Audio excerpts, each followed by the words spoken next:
இது நாள் வரைக்கும் டெய்லி 7 மணிலேருந்து 9 மணி வரைக்கும் பாருங்க, ஊடகங்களில் டிபேட்ஸ் நடக்குது, விவாதங்கள் நடக்குது. 4-5 கட்சிகளில் இருக்கக்கூடியவர்கள், அரசியல் விமர்சகர்கள்னு சொல்லக்கூடியவங்க, மருத்துவர்கள், வழக்கறிஞர்கள்னு சொல்லி பலதரப்பட்டவர்களை அழைத்து ஒரு தரப்பு அரசுக்கு ஆதரவு, அதாவது திமுகவிலிருந்து திராவிட முன்னேற்ற கழக அரசு என்ன செய்கிறது, கட்சியாக என்ன செய்யறோம்னு சொல்றவர் ஒருத்தர் தான் இருப்பார் அந்த விவாதத்துல. மற்ற கலந்து கொள்ளக்கூடியவர்கள், நெறியாளர்கள் எல்லாருமே அரசை நோக்கி ஆக்கப்பூர்வமான கேள்விகளை, விமர்சனங்களை முன்வைக்கக்கூடியவங்க. தினந்தோறும் 30 40 பேர் பேசிட்டு இருக்காங்க. இவங்க எல்லாரையும் அரசு கைது பண்ணிருக்கா? அரசை நோக்கி கேள்வி கேட்ட இவர்கள் யாராவது கைது பண்ணிருக்கிறா அரசு?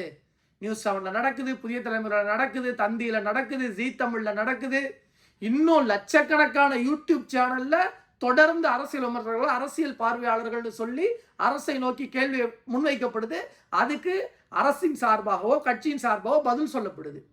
ஆனா ஏன் இன்னைக்கு தாவேக்காங்கிற பேர்ல அவதூறு பரப்புன, இல்லைன்னா வன்மத்தை பரப்பி இருக்கிற, பெண்களின் மீது ஆபாசத்தை பரப்பி இருக்கிற, குழந்தைகளை குறித்து மிக அருவருக்கத்தக்க வகையில் கருத்துக்கள் பதிவு பண்ணப்பட்டிருக்கக்கூடிய இவர்கள் தான் கைது செய்யப்பட்டிருக்கிறாங்க. இன்னும் தெளிவாவே சொல்லுவோம்.